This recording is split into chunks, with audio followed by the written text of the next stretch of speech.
semanas, o Jornal Nacional tem mostrado aqui os efeitos da pior seca dos últimos 30 anos na região Nordeste. E, ironicamente, isso acontece num ano em que deveria estar pronta uma obra gigantesca para amenizar esse problema. E ela não só não terminou, como ainda teve o custo praticamente dobrado. Está previsto a gente inaugurar definitivamente a obra até 2012, o que será a redenção da região mais sofrida do Nordeste brasileiro, e o povo do Nordeste vai poder decidir a utilização dessa água. Operários se empenharam para retirar o mato, outros tantos para cavar o canal.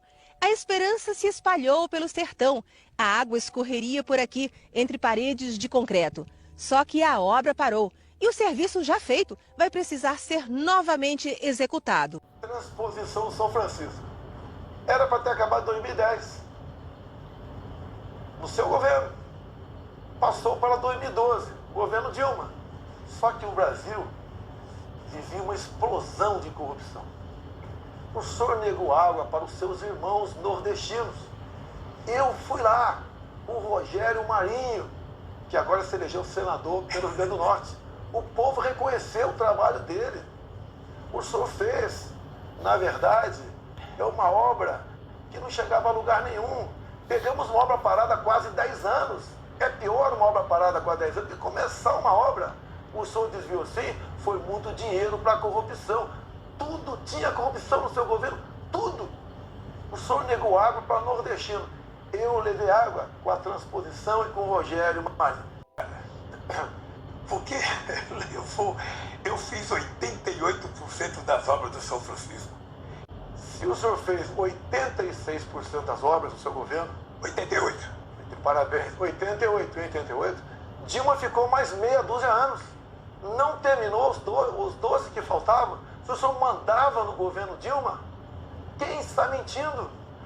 Por que em 6 anos não concluiu, já que faltava apenas 12%? Quando o senhor fala em BR-63...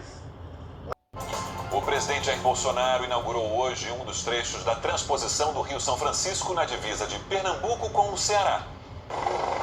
O presidente Jair Bolsonaro chegou a Salgueiro, Pernambuco, pouco antes das 11 da manhã. Acompanhado de ministros e do filho, o deputado federal Eduardo Bolsonaro, ele acionou a abertura da comporta responsável pela chegada das águas do eixo norte. De lá, o presidente e a comitiva seguiram para Penaforte, no Ceará. Foi a vez de conhecer o trecho da obra de transposição por onde a água do Rio São Francisco começou a passar. Uma recomendação desde o início do governo que não deixaríamos nenhuma obra parada. Isso faz parte desse compromisso nosso. A gente fica muito feliz em trazer água para quem realmente precisa. A agricultura, irrigar terras, levar água para a casa do cidadão nordestino aqui, que sempre teve carência disso. E é uma novela enorme, né, que está chegando ao fim. O governador do Ceará, Camilo Santana, não participou do evento. O projeto de integração do Rio São Francisco tem ao todo 477 quilômetros de extensão. É considerado o maior empreendimento hídrico do país.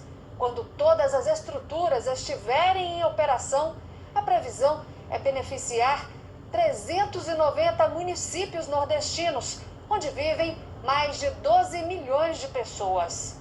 O ministro do Desenvolvimento Regional, Rogério Marinho, disse que a entrega dessa parte da obra interessa não só ao povo cearense, mas a todo o Nordeste.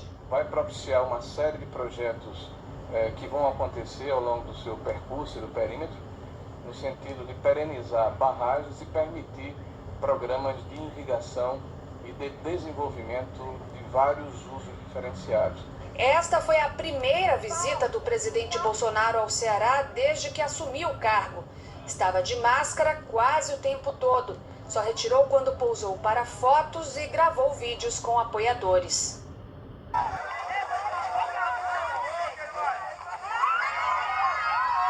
Relembrando que de 2019 para cá, o governo federal investiu aí o total de 12 milhões e 55 mil reais nesta importante obra que vai beneficiar aí aproximadamente 10 mil pessoas no interior de Alagoas.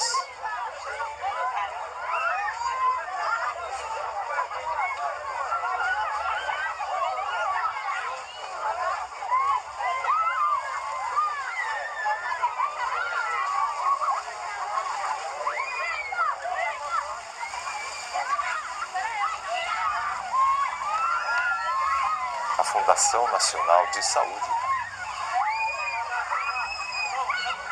que é o órgão que faz a transferência desses recursos da União para a construção deste projeto de abastecimento.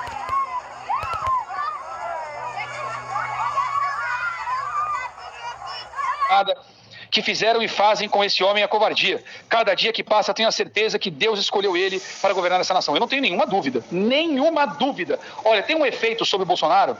Eu não sou de fazer comentário religioso, hein, mas eu vou aproveitar o gancho do amigo aqui e vou fazer. Tem um efeito inegável sobre o Bolsonaro que denota a presença de Deus no destino dele.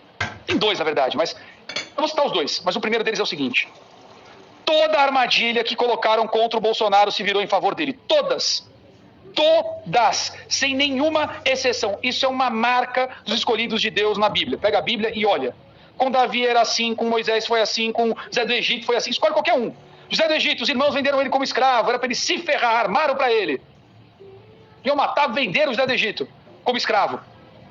Era para ser o fim. Qual foi a consequência dele ter sido vendido como escravo?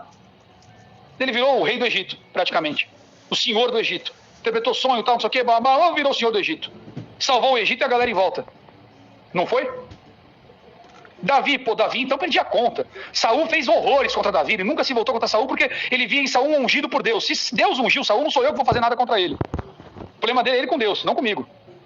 Saul aprontou um monte para Davi. Todas que ele aprontou para Davi fortaleceram Davi, não enfraqueceram, foi o contrário. Todas. Sem exceção. E, gente, se quiser estender esse papo bíblico aqui, todos os exemplos dos escolhidos de Deus, todos os escolhidos de Deus, todos, sem nenhuma exceção. Todos os escolhidos de Deus na Bíblia, todas as armadilhas colocadas contra eles se voltaram em favor do escolhido. Todas. Se a gente for escolher do Bolsonaro, pegar a passagem do presidente aqui, nós vamos perder o caminho aqui. As forças políticas se voltaram todas contra ele em 2019. Qual foi a consequência? O povo se virou contra as forças políticas e isso fortaleceu o Bolsonaro. Mentira? A imprensa toda se voltou contra o Bolsonaro. Armadilha, vamos ferrar com o cara. O que aconteceu? O povo buscou informação na internet, a mídia perdeu a voz, o Bolsonaro saiu fortalecido. E o povo mais consciente virou do avesso. Fizeram fechar tudo na pandemia para quebrar o país e culpar o presidente, deixar sem vacina e arrebentar com o cara. O povo percebeu a mentira depois de algum tempo, percebeu a sacanagem, identificou quem eram os culpados e o presidente saiu fortalecido pela sua posição firme, pelo que era certo. Fizeram a CPI da pandemia para derrubar o presidente, foi o maior cabo eleitoral dele.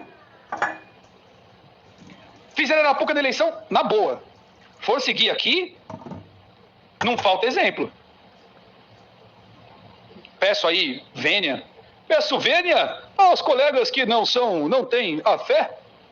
Mas esta é a própria coincidência do fim do mundo. É inegável. É uma questão de análise da realidade, né? Então eu tô contigo, não tem nenhuma dúvida. O presidente foi escolhido por Deus mesmo. Mesmo. Ele veio preparar o caminho para algo, digo mais. Ele veio preparar o caminho para algo mais, hein?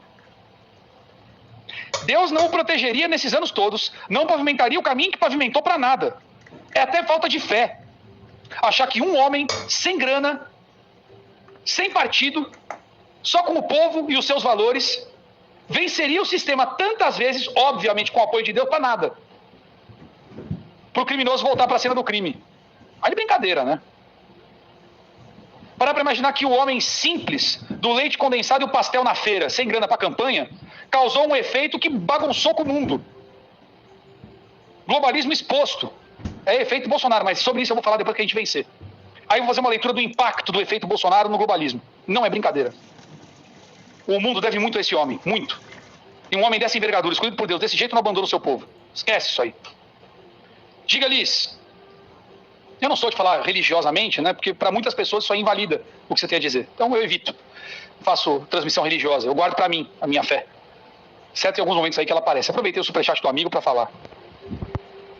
Lula foi nomeado pelo TSE como o próximo presidente da República. Alexandre de Moraes foi ovacionado pelos presentes por 1 minuto. É justo. Foi o maior responsável pelo feito. Missão dada é missão cumprida. Como disse o desembargador ao pé do ouvido de Xande, ignorando o microfone aberto. Todos ali cumpriram muito bem a sua missão. O ladrão, afinal, voltará à cena do crime.